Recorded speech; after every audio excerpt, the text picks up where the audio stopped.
Alright. So our second player coming in from Slayers here. Let's see if he can take out Slayers, Leon. Yep, we've got 2 R players coming out. Yeah. He's number 2. Took that from Boxer. Making some funny faces. Slayers fighting. And there's an opponent. Currently 1 win streak here. Can he continue it? I don't know, can he? He is. GSTL, revival.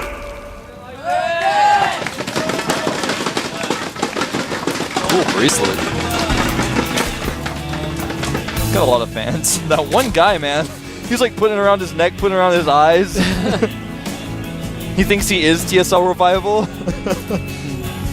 So like we were saying, this map, very interesting gameplay-wise. When you match it up against a lot of the other maps in this map pool, just because of that in-house, natural, and a lot of players tend to go for just very strong 2-base play. It's very rare that you see a lot of 3 in very strong macro games.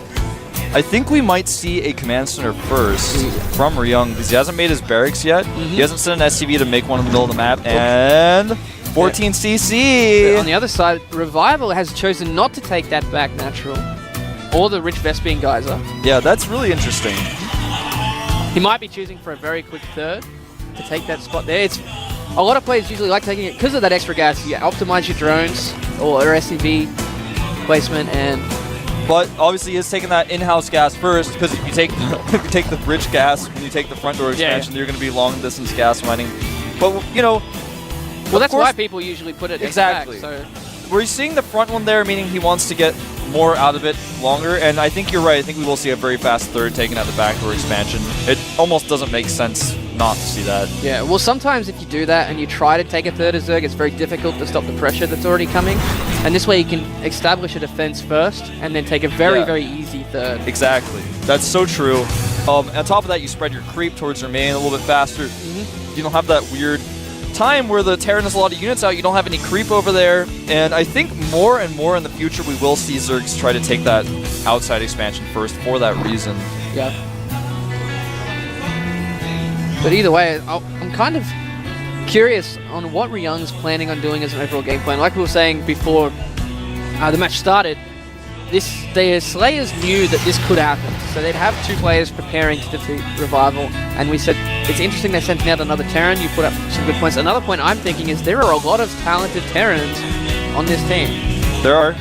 And some teams prefer to give their newer players or their younger players just experience in the booth and then come in with a more experienced player to just clean up them, because experience is very important when it comes to GSTL. Being inside that booth is completely different to being in the team house or at home. And every player needs that experience. It's not something you can get very easily here in Korea either, because it's such a tough field to even get through the Codec qualifiers, let alone to get on the TV here in the GSL. Very true. Quick factory following this up for Ryung here. You did, of course, get that faster backdoor gas, so when you mine out of that gas, you get your 100 gas pretty quickly. Yep. SCV comes in here, does see the fast outside expansion. He's going to want to check immediately to see if there's any sort of tech over here. I'm kind of surprised he didn't check for a fast third. And he may... Nope, not quite. But oh! Sick move by Revival. Makes the lair as soon as the SCV dies. Not quite soon enough, though. If you check his vision, I don't know if you guys got a shot of it, but yeah, he did see that. Always, guys, tip for you guys. When a scout dies, there is like a split second where you can still see, so you have to make it like a little bit later. Don't just immediately go, oh, well, he blew up. The animation happened so I can make it, because he'll still see that. Well, that is unfortunate for Revival, of course, throwing down that Roach Warren as well to be safe from the Hellions that are coming. There's a starport on the way here from Ryung as well. And oh, Baneling Nest. Very quick. I think we're going to see a quick Banshee coming out of the starport. He is making a tech lab on that barracks, and he's just going to try to control the watchtowers so that the Zerg player, Revival, cannot see the Hellions coming. Yeah. Well, if we have in the middle of the map, the scout circling there did see those Hellions coming. He somehow manages to stay alive in the middle. But of course, like as you were saying, we do see Cloak Banshees as a follow-up. I didn't expect Cloak, though. That's a little bit... It's a big investment. It's interesting to me because he saw also the saw lair. the lair, yeah. That's really weird to me. But of course, he might just be trying to pick off that third base that he might assume is there, considering he took the front one. This is true. There's a lot of options that could be running through Ryung's mind right now. But of course, he had to have practiced against all these different options. We do have roaches now, trying to find where these aliens are hiding. But Ryung just using them to keep map control right now. Second Banshee is on the way, and based on how it's rallied here, I think he might actually wait for a few Banshees before going, which would be pretty smart. Yeah, Ryung learning from the last game as well, already has a bunker sitting there behind the rocks as well, so you can't really hit those easily at all with the roaches. If he does decide to be aggressive with them, of course. Getting a couple of hits, man. Yeah. But he is doing a good job of killing all those Zerglings off at the watchtowers. He's running circles around the roaches. Of course, roach speed is on the way. It's going to just make it a little bit harder to run away. Very true. Of course, we do have that third hatchery going up at that back door, natural now. And this Banshee is really going to start being frustrating for this back door because there's no creep being spread up there. And the cloak as well, he's going to have to invest in an overseer if he wants to try and defend that. The Banshee coming across now. And he's going to see the Spire is on the way though. Yeah, this is not really going to do a whole lot. Oh, does lose one Hellion at the front of the base though. He's trying to run around these roaches. But the Banshee coming into the middle of the main here, he's actually one Queen by himself. Yeah, I was like, what are you talking about, Unstable? There's the cloak. Oh, he may actually take out one of these queens. Looks like it. Is there an overseer? I can't see an overseer. There it is. Oh, nice transfuse, though. There are 3 queens there as well. Where is your overseer? It did just morph. A second Banshee goes and attacks the backdoor expansion, but there's nothing there. And this Banshee will be taken out. Nice queen positioning here at the back and the front. Just going to be completely surrounded. Retreat. Well, except over to the left. There's a slight path of retreat. There was a Banshee at the back expansion. I don't know where she went. Oh, she went back into the main. She did get 5 kills. You guys didn't get a shot of it, but that's okay. This whole time, Ryung has taken his third base out at the front. And looking at supply, they're pretty much dead. The roaches, now that they have speed, a little bit harder to run away from them. But this entire game, the trend I'm seeing is control the middle of the map. Revival. Yeah. Not Revival, Ryung. Yeah, these are guys coming out, man. They'll take out some roaches as well. That's what the Banshee is really there for. The harassing and all that, that's fine. But the real reason that Terran players make Banshees usually this late is just to control those watchtowers. Clean off the lings. Make sure the roaches aren't there. Harass as well, you know. If you can get away with killing a few drones, why not? Force some spore crawlers, why not? But now he's got 9 mutas in production, also +1 air attacks, +1 melee attacks. We're getting some tanks in position here as well. And he's gonna... Oh, right as that happens, saw that space coming in with the roaches from the bottom. I don't think he's realized this. Yeah, that was a little weird. He didn't quite react properly. The muta's coming in straight onto the tanks as well. Nice flanking here from Revival. It's completely shut down what Ryung was trying to do. He does have those 2 cloaked Banshees. Will take out the rest of these roaches if they chase them. Yeah, this is looking bad for Ryung. He's losing a lot of critical units here. Yeah. We will have turrets going down at the third here, but I don't think it's going to be up in time. Does force the mutas to back off, but still, very close game between these guys. It's the roaches that are really punishing Ryung right now. Yeah, he's just using these roaches to support the mutas. Fighting on top of that turret, losing a lot of mutas there when he didn't have to. He's just trying to trade a little bit and keep Ryung away as he takes that 4th base. He needs to be a little bit more careful about what how he does it, but what he's doing I think is a good thing. And these Banshees are going to try to deny this base, could actually but get they're that queen. spotted. I don't think they have enough energy to actually re-cloak yet. One has enough to cloak for like 2 seconds, and then there's mutas there, so he's just going to run away. Of course, Spore Crawler's in the 3rd base there. Just stopping any kind of harassment, but looks like Ryung is moving back out with his Marines. Needs to be careful, because there are quite a number of mutas out on the field now, and Banelings being morphed, their +1 attack is also finished.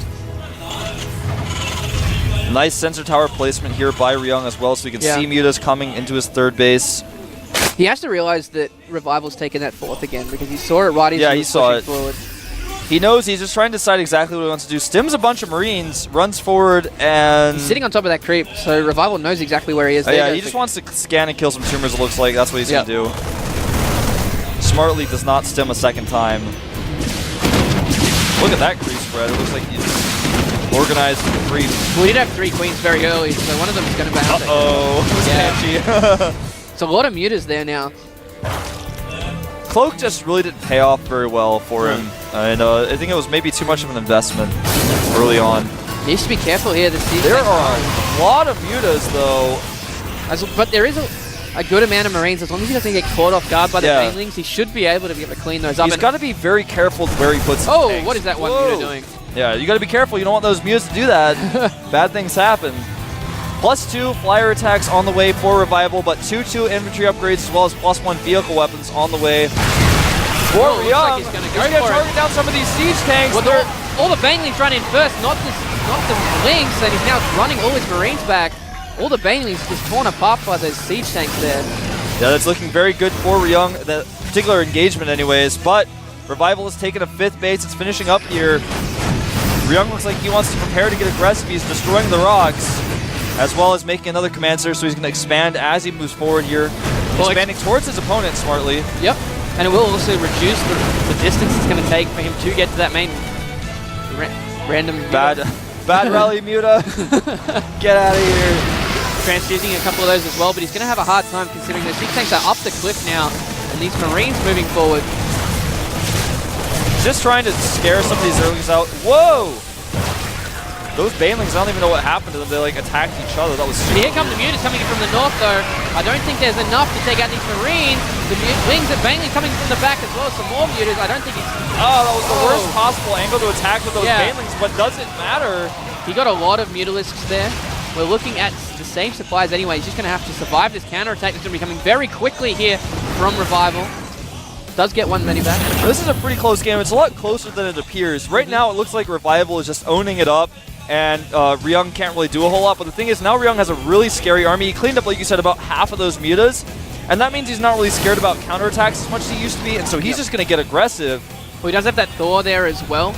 Looking at the units tab, he does still have 16 mutalisks, but But no he had to- oh, there's the Banelings. Yeah, he had to remake those mutas, which means less banelings, and essentially those mutas themselves aren't going to really participate that much in this fight, but he is going to try to use them to harass here. Nice timing on sending these mutas over here. Plus 3/3 infantry weapons and armor coming out. Plus 2 flyer attacks, though, going to finish up. It means he's going to take out tanks and turrets so much faster. Speaking of taking out turrets. Yeah, nice job by Revival. He's moving away from where the army is, getting away from those Thors and the majority of the lead. But still losing a couple there. There's a drop that's not really doing anything down the bottom. I'm sure he'll notice in a second. He is moving his Marines into the natural. He's going to catch a Queen off guard, throwing down a scan, and here comes from behind all these slings and banelings surrounding And that then mutas door. on the other side going for the siege tanks. I don't know if this is the right engagement right now, though. He's losing too many units. So many Marines there. Has completely cleaned that up. He has now 30 supply up. That drop is coming Oh, no, down here. that's And it. that's, yep, GG. Man, I was like, you got to be a little bit more careful than that. He kept trying to flank with his units, but not the right way. Well, it was just the slight timing. Like we saw that one engagement where the Banelings went in first and the Lings went slightly to the left. If you just led with the Lings a little bit easier, that engagement would have been a lot more beneficial to him. And then again, just before, we saw all the Lings chasing on to that Thor, getting hit a lot more by the siege tanks. If he just run them straight into the siege tanks, and he really needed a few more Banelings to be in there as well. But either way, well played by Round, getting his team back in it, tying it up 1-1. It'll be a long day here. It is going to be a long day. I love long days, man. Well, TSL, I just think about very carefully what they want to do here. Yeah. I don't think they'll send out a Terran right now. I don't think they're going to send out Gentleman. Probably see him last. I also don't think we'll see Clyde. You know who I think we'll see? I think we'll see Killer. I think that's who we're going to see. I think it'll be Killer or Clyde, I agree. I don't think it'll be Clyde. Clyde might be being saved. They want to Protoss. save him, exactly. We have seen some amazing games from him, of course, against his former teammate, now StarTale Trickster, the other day. He did, of course, lose that set, but still played extremely well. So, Yeah, he did. Yeah, I'd say he's being saved for Protoss. Yeah, probably. Clyde's TVP and his TVZ is something that he's played a lot more often. His TVT, you hardly ever see it, and for that reason, I think it's not like it's a bad matchup for him. He just hasn't been practicing for it as much recently. I think that's why we most likely won't see him come out just right now. Whereas Killer has been playing a lot against Terrans right now, and he's been practicing, and he's shown his PvT in the past can be quite good. Yep. I think we might end up seeing him here. Well, either way, it's going to be a must-win here for TSL. They really need to get that momentum back that they acquired from the first game. Yeah. So there's a lot of There's a lot of ways they can go about it. That's for sure. Their lineup isn't as big as the Slayers team, but it definitely has depth. It does have And a lot that's of what depth. you need. A lot of their players, I mean, not to say that Slayers players don't have as much depth, but a lot of Slayers players haven't seen so much, they're somewhat predictable. Whereas some players like Gentleman, I have to say his name like that. You can't just say Gentleman, you have to be like Gentleman. Like in the Team Fortress intro with the spy. Oh, Something's happening. Oh, they're just cheering for Revival and welcoming him back after his defeat. He did well, I gotta say. A few misengagements there. Yeah, game 1 was really, really impressive. Oh, where absolutely. he actually prepared for it. Game 2, anything can be thrown at you, so he was a little bit off guard by those positions as well. Didn't help him at all. Very true. But here we go, let's find out. Oh, who is that? I can't actually see his face. Oh, they always do this to me. You can't Is see that who it Clyde? I think it is. I think it is Clyde. I can't see his face though. Well, someone said JYP. JYP. Yeah, that is JYP. It's not Clyde. This is going to be good. This is going to be very good. JYP. Not many people have seen this, but we've seen him play before. Oh, we have. And it was amazing. Watch out if he goes blink. It's like Not want to deal with that. we watched him play a PvP where his opponent had like literally twice the number of stalkers as he did, and he just like won the game. won. He just fought and then ran away and then went to a different place and then blinked back again. Like when he wins this game, he's actually just gonna like blink out of the booth and then give everyone a high five. He has experience. He's actually a stalker. I want to find out if he named his name after the entertainment production company here in Korea that actually does a lot of stuff with like hip hop groups. JYP Studios, man. I want to know. So that's where it came from. I think. I mean, it would be too much of a coincidence otherwise. Yeah, it does not look nervous at all. No, he doesn't. Absolutely not. We're going to take a 2-minute break, guys. So when we get back, JYP versus Ryung here at the GSTL.